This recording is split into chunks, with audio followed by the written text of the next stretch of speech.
ನಿನ್ನೆ ತಾನೇ ಮುಖ್ಯಮಂತ್ರಿಗಳ ಮನೆಯಲ್ಲಿ ಅಧ್ಯಕ್ಷರು ನಾವೆಲ್ಲರೂ ಕೂತ್ಕೊಂಡು ನಾಳೆ ಬೆಳಿಗ್ಗೆ ನಾವೆಲ್ಲ ಬರ್ತಾ ಇದ್ದೇವೆ,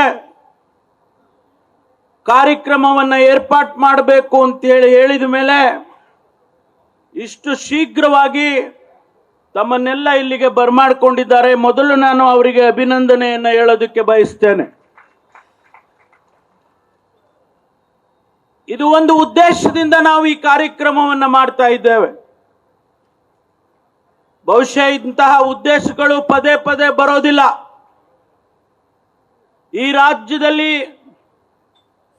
ಮಾನ್ಯ ಡಿ.ಕೆ. ಶಿವಕುಮಾರ್ ಅವರ, ಸಿದ್ದರಾಮಯ್ಯನವರ ನೇತೃತ್ವದಲ್ಲಿ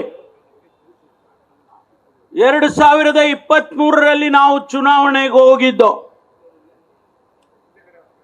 ಆ ಚುನಾವಣೆಗೆ ಹೋದ ಸಂದರ್ಭದಲ್ಲಿ ಈ ರಾಜ್ಯದ ಜನತೆಗೆ ನಾವು ಭರವಸೆಯನ್ನ, ಮಾತುಗಳನ್ನ ಕೊಟ್ಟಿದ್ದು. ಭ್ರಷ್ಟಾಚಾರದಿಂದ ತೊಡಗಿದಂತ ಭಾರತೀಯ ಜನತಾ ಪಾರ್ಟಿಯ ಸರ್ಕಾರವನ್ನ ಕಿತ್ತಾಕಿ ನಮಗೆ ಆಡಳಿತವನ್ನ ಕೊಡಿ, ನಾವು ನಿಮಗೆ ಸ್ವಚ್ಛವಾದ ಒಳ್ಳೆಯ ಅಭಿವೃದ್ಧಿಯ ಪರವಾದಂತ ಸಾಮಾಜಿಕವಾಗಿ ಇರ್ತಕ್ಕಂಥ ಆಡಳಿತವನ್ನ ಕೊಡ್ತೇವೆ ಅಂತೇಳಿ ನಾವು ಭರವಸೆಯನ್ನ ಕೊಟ್ಟಿದ್ದು. ಮಾನ್ಯ ಅಧ್ಯಕ್ಷರು ನನಗೆ ಜವಾಬ್ದಾರಿಯನ್ನ ಕೊಟ್ಟಿದ್ರು, ಪ್ರಣಾಳಿಕೆಯನ್ನ ಬರಿಬೇಕು ಅಂತೇಳಿ. ಆ ಪ್ರಣಾಳಿಕೆಯನ್ನ ಬರೆಯುವಂತ ಸಂದರ್ಭದಲ್ಲಿ ಕಾಂಗ್ರೆಸ್ಸಿನ ಮೂಲ ಮಂತ್ರ ಬಡವರ ಪರವಾಗಿ, ದೀನ ದಲಿತರ ಪರವಾಗಿ, ಅಲ್ಪಸಂಖ್ಯಾತರ ಪರವಾಗಿ, ಶೋಷಿತರ ಪರವಾಗಿ ಅವರನ್ನ ಸಮಾಜದಲ್ಲಿ ಮೇಲೆತ್ತಬೇಕು ಅಂತೇಳಿ ಕಾರ್ಯಕ್ರಮ ಕೊಡಬೇಕು ಅಂತ ಹೇಳಿದ್ರು. ಆಗ ನಾವು 5 ಗ್ಯಾರಂಟಿಗಳನ್ನ ಈ ರಾಜ್ಯದ ಜನತೆಗೆ ಕೊಟ್ಟಿದ್ದು. ನಮ್ಮನ್ನ ಟೀಕೆ ಮಾಡಿದ್ರು, ಅವಹೇಳನ ಮಾಡಿದ್ರು, ನಗಾಡಿದ್ರು. ಈ ಭರವಸೆಯನ್ನ, ಪೊಳ್ಳು ಭರವಸೆಗಳು, ಇದನ್ನ ಅಭಿವೃದ್ಧಿಗೆ ಮಾರಕವಾಗಿರ್ತಕ್ಕಂಥ ಭರವಸೆ, ಇದನ್ನ ಮಾಡೋದಕ್ಕೆ ಕಾಂಗ್ರೆಸ್ ಪಕ್ಷಕ್ಕೆ ಸಾಧ್ಯ ಇಲ್ಲ ಅಂತೇಳಿ ಹೇಳಿದ್ರು. ಆದರೆ ಮೊದಲನೆಯ ವರ್ಷ ಅಧಿಕಾರಕ್ಕೆ ಬಂದ ದಿವಸದಿಂದ ಹಿಡಿದು ಇಲ್ಲಿಯವರೆಗೂ ಆ 5 ಗ್ಯಾರಂಟಿಗಳನ್ನ ಸಾವಿರಾರು ಕೋಟಿ ರೂಪಾಯಿ ಖರ್ಚು ಮಾಡಿ ಆ ಅಭಿವೃದ್ಧಿ ಕೆಲಸಗಳನ್ನು ಜೊತೆಗೆ ತಗೊಂಡು ಕೊಟ್ಟಿದ್ದೇವೆ. ಮೊದಲನೆಯ 8 ತಿಂಗಳಲ್ಲಿ 36,000 ಕೋಟಿಗಳನ್ನು ಖರ್ಚು ಮಾಡಿದ್ದೇವೆ. ಎರಡನೆಯ ಬಜೆಟ್ನಲ್ಲಿ 56,000 ಕೋಟಿ ರೂಪಾಯಿನ ಅದಕ್ಕಾಗಿ ನಿಗದಿ ಮಾಡಿದ್ದೇವೆ. ಯಥಾವತ್ತಾಗಿ ಅಭಿವೃದ್ಧಿ ಕೆಲಸಗಳಾಗ್ತಾ ಇದೆ. ನೀರಾವರಿ ಯೋಜನೆಗಳು ಮಾನ್ಯ ಉಪಮುಖ್ಯಮಂತ್ರಿಗಳೇ ಅದಕ್ಕೆ ಸಚಿವರಿದ್ದಾರೆ. ನೀರಾವರಿ ಯೋಜನೆಗಳು ನಡೀತಾ ಇದ್ದಾವೆ, ಅಭಿವೃದ್ಧಿ ಕೆಲಸಗಳು ನಡೀತಾ ಇದ್ದಾವೆ, ಆಡಳಿತ ನಡೀತಾ ಇದೆ. ಇದೆಲ್ಲವನ್ನು ಕೂಡ ತಡೆಯೋದಕ್ಕೆ ಆಗಿದೆ. ಅದು ಹೊಟ್ಟೆ ಕಿಚ್ಚು ಅಂತೀರಾ, ಹೊಟ್ಟೆ ಉರಿ ಅಂತೀರಾ ಗೊತ್ತಿಲ್ಲ ನನಗೆ. 136 ಜನರನ್ನ ಕೊಡೋದ್ರ ಮೂಲಕ ಈ ರಾಜ್ಯದ ಜನತೆ ನಮಗೆ ಆಶೀರ್ವಾದ ಮಾಡಿದ ಮೇಲೆ ಭಾರತೀಯ ಜನತಾ ಪಾರ್ಟಿ ಮತ್ತು ಜನತಾದಳಕ್ಕೆ ಗೊತ್ತಾಯ್ತು ನಮಗೆ ಇಲ್ಲಿ ಸ್ಥಾನ ಇಲ್ಲ, ನಮಗೆ ಇಲ್ಲಿ ಇನ್ಮೇಲೆ ಸ್ಥಾನ ಇಲ್ಲ ಕರ್ನಾಟಕದಲ್ಲಿ ಅಂತೇಳಿ ಇಲ್ಲ ಸಲ್ಲದ ಆಪಾದನೆಗಳನ್ನ ಕೂಡಿ ಹಾಕೊಂಡು ಇವತ್ತು ನಮ್ಮ ಮೇಲೆ ಆಪಾದನೆ ಮಾಡೋದಕ್ಕೆ ಹೊರಟಿದ್ದಾರೆ ಭಾರತೀಯ ಜನತಾ ಪಾರ್ಟಿ ಮತ್ತು ಜನತಾದಳ. ಜನತಾದಳ ಲಾಟ್ರಿ ಹೊಡಿತವ್ರಿಗೆ. ಕೇಂದ್ರ ಸರ್ಕಾರದಲ್ಲಿ ಸಚಿವ ಸ್ಥಾನ ಸಿಕ್ಬಿಡ್ತು ಮಾನ್ಯ ಕುಮಾರಸ್ವಾಮಿ ಅವರಿಗೆ. ಅವರು ಅವ್ರ ಜೊತೆ ಸೇರ್ಕೊಂಡಿದ್ದಾರೆ, ನಮ್ ಜೊತೆನೂ ಸೇರ್ಕೊಂಡಿದ್ರು. ನಮ್ ಜೊತೆ ಸೇರ್ಕೊಂಡು ಕೇವಲ 14 ತಿಂಗಳಲ್ಲಿ ಅವರೇ ಮಾಡಿದಂತ ಪ್ಲಾಟು ಅಧಿಕಾರ ಬಿಟ್ಟು ಹೋದ್ರು. ಭಾರತೀಯ ಜನತಾ ಪಾರ್ಟಿಗೆ ಬಹಳ ಶೀಘ್ರವಾಗಿ ಗೊತ್ತಾಗ್ತದೆ ಅವ್ರು ಏನು ಅಂತ ಹೇಳಿ. ಈಗಾಗಲೇ ಗೊತ್ತಾಗಿದೆ. ನಿನ್ನೆ ದಿವಸ ನಡೆದಂತ ಬೆಳವಣಿಗೆನೆ ಸಾಕು ಅದಕ್ಕೆ ಉದಾಹರಣೆ. ಈಗ ನಾನು ದಾರಿಲಿ ಬರೋವಾಗ ನೋಡಿದೆ, ಒಂದೇ ಒಂದು ಜನತಾದಳದ ಬಾವುಟ ಇಲ್ಲ, ಎಲ್ಲ ಬರೇ ಬಿಜೆಪಿ ಬಾವುಟ ಇದೆ.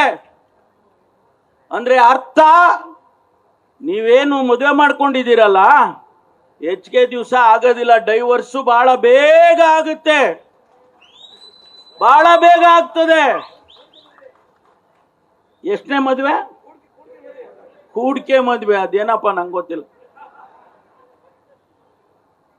ಇಂತಹ ಸಂದರ್ಭದಲ್ಲಿ ಕರ್ನಾಟಕದಲ್ಲಿ ಮಾನ್ಯ ಮುಖ್ಯಮಂತ್ರಿಗಳ ಮೇಲೆ ಆಪಾದನೆಯನ್ನ ಮಾಡಿದ್ದಾರೆ. ಏನು ಆಪಾದನೆ ಮಾಡಿದ್ದಾರೆ? ಯಾವುದೋ ಹಳೆ ಕತೆ, ಈ ಭೂಕೈಲಾಸದ್ದು ಹಳೆ ಪಿಕ್ಚರ್ ಹೊಸ ಪ್ರಿಂಟ್ ಅಂತೇಳಿ ನಮ್ಮ ಇಬ್ರಾಹಿಂ ಹೇಳ್ತಾ ಇರ್ತಾರೆ ಯಾವಾಗ್ಲೂ. ಆ ಹಳೆ ಪ್ರಿಂಟ್ ತಗೊಂಡು ಬಂದವ್ರೆ. 1935ರಲ್ಲಿ ಖರೀದಿ ಮಾಡಿದಂತ ಜಮೀನನ್ನ ಅಕ್ರಮವಾಗಿ ಮೂಡಾದವರು ಸೈಟ್ ಮಾಡಿ ಅದನ್ನ ಕೊಟ್ಟಿರ್ತಕ್ಕಂಥದ್ದನ್ನ ಪ್ರಶ್ನೆ ಮಾಡ್ತೀರಾ ನೀವು?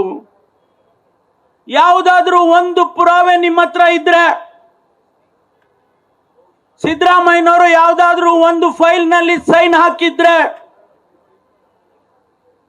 ಅಥವಾ ನಿರ್ದೇಶನ ಕೊಟ್ಟಿದ್ರೆ ಅದನ್ನ ತೋರಿಸಿ ನಾವು ಜನರ ಕ್ಷಮೆಯನ್ನ ಕೇಳ್ತೇವೆ. ಆದ್ರೆ ಏನೂ ಇಲ್ಲ. ಅವರ ಶ್ರೀಮತಿ ಅವರಿಗೆ ಅವ್ರ ಜಮೀನೇ ತಗೊಂಡು ಸೈಟ್ ಮಾಡಿ ಮಾರ್ಕೊಂಡು ತಪ್ಪಾಯ್ತು ಅಂತ ಹೇಳಿ GT ದೇವೇಗೌಡರು ಇದ್ರು, ಬಿಜೆಪಿ ರಾಮದಾಸ್ ಇದ್ರು, ಮತ್ತು ನಮ್ಮ ಪಕ್ಷದವರು ಕೂಡ ಇದ್ರು. ಸರ್ವ ಪಕ್ಷದ ಸಮಿತಿ ತಪ್ಪಾಯ್ತು ಅಂತೇಳಿ ಕ್ಷಮೆಯನ್ನ ರೆಸಲ್ಯೂಷನ್ ಮಾಡಿದ್ದಾರೆ. ಎಲ್ಲರ ಕೇಳಿದಿರಾ? ಯಾವ್ದಾದ್ರೂ ಸಮಿತಿ ತಪ್ಪಾಯ್ತು ಅಂತ ರೆಸಲ್ಯೂಷನ್ ಮಾಡ್ತಾರೇನ್ರಿ? ಆ ಸಮಿತಿ ರೆಸಲ್ಯೂಷನ್ ಮಾಡಿದ್ದಾರೆ, ಇನ್ ರೈಟಿಂಗ್ ಬರ್ದಿಟ್ಟವ್ರೆ ನಮ್ ತಪ್ಪಾಯ್ತು ಅಂತೇಳಿ. ಅದನ್ನ ತಗೊಂಡ್ ಬಂದು ಸಿದ್ದರಾಮಯ್ಯನವರು ಅಕ್ರಮವಾಗಿ 14 ಸೈಟ್ ಅನ್ನ ಅವರ ಶ್ರೀಮತಿ ಅವರಿಗೆ ಕೊಟ್ಟಿದ್ದಾರೆ ಅಂತ ಹೇಳ್ತಿರಲ್ಲ, ನಿಮ್ಮಂತ ಮೂರ್ಖರು ಇದಾರ? ಯಾರಾದ್ರೂ ಇದಾರ? ಆದ್ರಿಂದ ನಾವು ಇವತ್ತು ಈ ಸಭೆಯನ್ನ ಕರೆದಿರ್ತಕ್ಕಂಥ ಉದ್ದೇಶ ಒಂದು, ತಮಗೆ ಸತ್ಯವನ್ನ ತಿಳಿಸಬೇಕು ಅಂತ ಹೇಳಿ ಕರೆದಿದ್ದೇವೆ. ಅದರ ಜೊತೆಗೆ ಅವರು ಮಾಡಿದಂತ ಹಗರಣಗಳು 1, 2, 3 ಇವತ್ತು ಸುಮಾರು 20 ರಿಂದ 30 ಹಗರಣಗಳನ್ನ ಪಟ್ಟಿ ಮಾಡಿದ್ದೇವೆ. ಉತ್ತರ ಕೊಡ್ಬೇಕಲ್ವಾ ಅವರು?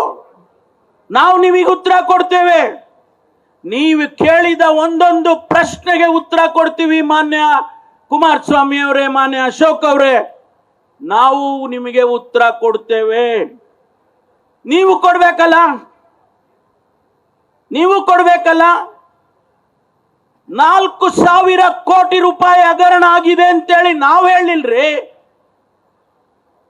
ಕೋವಿಡ್ ನಲ್ಲಿ ಜನಗಳಿಗೆ ಕೊಡ್ತಕ್ಕಂತ ಔಷಧಿಯಲ್ಲಿ, ಆ ಮಾಸ್ಕ್ ಅಲ್ಲಿ ಅವಕ್ಕೆಲ್ಲ ದುಡ್ಡು ಹೊಡೆದಿದ್ದೀರಾ. 4,000 ಕೋಟಿ ಕೆ ಸುಧಾಕರ್ ಹೊಡೆದಿದ್ದಾರೆ ಅಂತೇಳಿ ನಾವು ಹೇಳಲಿಲ್ಲಪ್ಪ.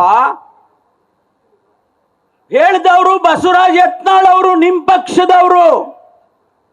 ಒಬ್ಬ ಜವಾಬ್ದಾರಿ ಸ್ಥಾನದಲ್ಲಿರ್ತಕ್ಕಂಥ ಕೇಂದ್ರದ ಮಾಜಿ ಸಚಿವ ಬಸವರಾಜ ಯತ್ನಾಳ್ ಹೇಳ್ತಾರೆ, ಸುಧಾಕರ್ 4,000 ಕೋಟಿ ಅವ್ಯವಹಾರ ಮಾಡಿದ್ದಾನೆ ಕೋವಿಡ್ ಸಂದರ್ಭದಲ್ಲಿ ಅಂತೇಳಿ. ಬಸವನಗೌಡ ಪಾಟೀಲ್ ಯತ್ನಾಳ್, ಸರಿ ಕಣ್, ಥ್ಯಾಂಕ್ ಯು. ಬಸವನಗೌಡ ಪಾಟೀಲ್ ಯತ್ನಾಳ್ ಅವರು 4,000 ಕೋಟಿಯನ್ನ ಸುಧಾಕರ್ ಹಗರಣ ಮಾಡಿದ್ದಾರೆ ಅಂತೇಳಿ ಹೇಳಿದ್ರು. ನಿಮ್ ಸುಧಾಕರ್ ಅಲ್ಲಪ್ಪ, ಈ ಸುಧಾಕರ್ ಅಲ್ರಿ, ನಮ್ಮಲ್ಲೇ ಇದ್ರು, ನಮ್ ಜೊತೆನಲ್ಲೇ ಇದ್ರು. ಪಾಪ ಅವ್ರಿಗೆ ನಾನೇ ಟಿಕೆಟ್ ಕೊಟ್ಟಿದ್ದೆ 2018ರಲ್ಲಿ. ಅವರು ಗೂಳಿಹಟ್ಟಿ ಶೇಖರ್ ಅಂತ ಅವರು ಸಚಿವರಾಗಿದ್ರು, ಜ್ಞಾಪಕ ಇರಬೇಕು. ಅಸೆಂಬ್ಲಿನಲ್ಲಿ ಬಟ್ಟೆ ಗಿಟ್ಟೆ ಎಲ್ಲ ಹರ್ಕೊಂಡಿದ್ರಲ್ಲ, ಮೇಲೆ ಕುರ್ಚಿ ಮೇಲೆ ನಿಂತ್ಕೊಂಡು ಬಟ್ಟೆ ಹರ್ಕೊಂಡಿದ್ರು. ಆ ಪುಣ್ಯಾತ್ಮ ಹೇಳ್ತಾನೆ, ಬೋವಿ ನಿಗಮದಲ್ಲಿ 47 ಕೋಟಿ ರೂಪಾಯಿ ಹಗರಣ ಆಗಿದೆ ಅಂತೇಳಿ. ನಾವ್ ಹೇಳಿದ್ವಾ? ಏನ್ರಿ ನೀವು ಬೋವಿ ಹೇಳ್ರಿ, ಅವರೇ ಹೇಳಿದ್ದು 47 ಕೋಟಿ ಹಗರಣ ಇದೆ. ಉತ್ತರ ಕೊಡ್ರಿ, ಈಗ ಉತ್ತರ ಕೊಡ್ರಿ. ನಮಗೆ ಬೇಕಪ್ಪ, ಉತ್ತರ ಬೇಕು. ಆ ದೇವರಾಜರ್ಸು ಟ್ರಕ್ ಟರ್ಮಿನಲ್ ಚೆಕ್ಕಲ್ ದುಡ್ಡು ತಗೊಂಡವ್ರಿ. ಆ ಅಧ್ಯಕ್ಷರು 3 ಕೋಟಿ ರೂಪಾಯಿ ಚೆಕ್ಕಲ್ಲಿ ದುಡ್ಡು ತಗೊಂಡವ್ರು ಮನೆ ಕಟ್ಟಿಸಿದ್ದಾರೆ. ಅದಕ್ಕೆ ಪುರಾವೆಗಳಿದಾವೆ, ನಮ್ಮ ಹತ್ರ ಸಾಕ್ಷಿಗಳಿದಾವೆ, ಎವಿಡೆನ್ಸ್ ಇದಾವೆ. ಇದಕ್ಕೆಲ್ಲ ಉತ್ತರ ಕೊಡ್ಬೇಕಲ್ವಾ? ಸಾವಿರಾರು ಕೋಟಿ ರೂಪಾಯಿ ಹಗರಣಗಳನ್ನ ಮಾಡಿ ದುಡ್ಡು ನುಂಗಿ ಇವತ್ ಬಂದು ಸಿದ್ದರಾಮಯ್ಯನವರು ಸೈಟ್ ಕೊಟ್ಟಿದ್ದಾರೆ ಅಂತ ಹೇಳುವಂತ ಕೀಳು ಮಟ್ಟಕ್ಕೆ, ಕೀಳು ರಾಜಕೀಯಕ್ಕೆ ಹೋಗಿದ್ದೀರಲ್ಲ. ನಿಮಗೆ ನಾಚಿಕೆ ಆಗೋದಿಲ್ಲ? ನಾಚಿಕೆ ಆಗೋದಿಲ್ಲೇನ್ರಿ? ಅದಷ್ಟಕ್ಕೆ ನಿಲ್ಲೋದಿಲ್ಲ. ಇವತ್ತು ಮಾತೆತ್ತಿರಿ ಸಿಬಿಐ ಕೊಡಿ, ಸಿಬಿಐ ಕೊಡಿ.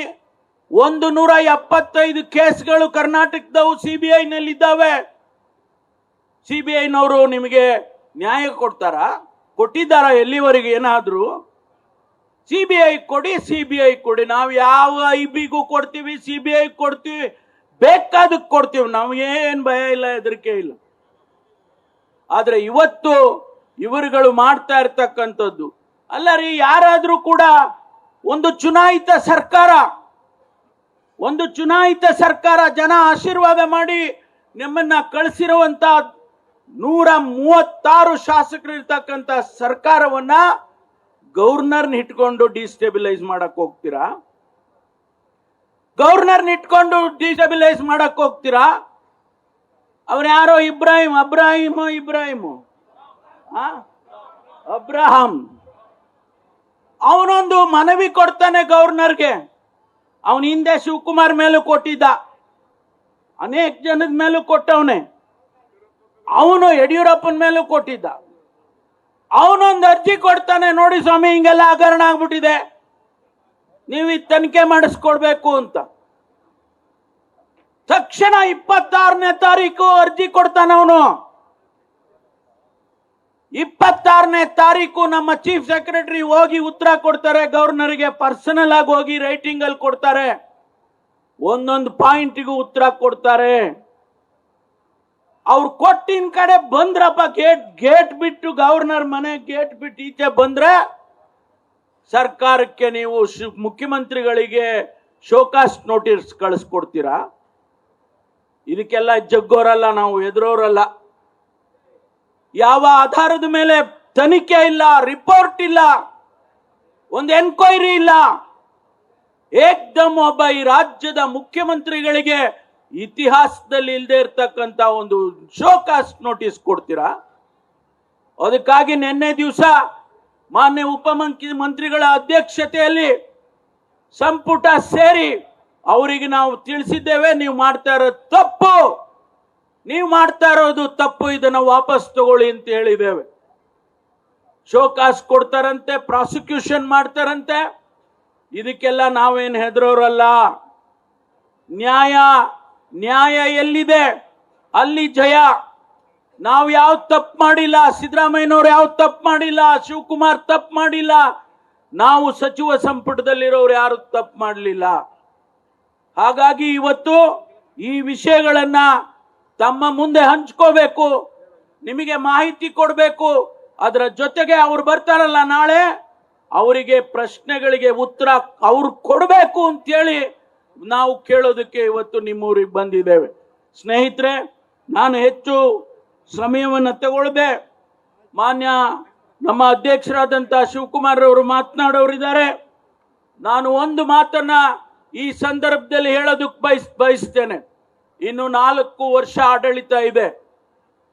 ಸ್ವಚ್ಛವಾದ ಆಡಳಿತವನ್ನ ಈ ಕರ್ನಾಟಕದ ಜನತೆಗೆ ನಾವೇನ್ ಮಾತು ಕೊಟ್ಟಿದ್ದೇವೆ ಅದೇ ರೀತಿ ನಾವು ನಡ್ಕೊಳ್ತೇವೆ ಅಂತೇಳಿ ನಾನು ತಮ್ಮ ಮುಂದೆ ಹಂಚ್ಕೊಳ್ಳೋದಕ್ಕೆ ಬಯಸ್ತೇನೆ.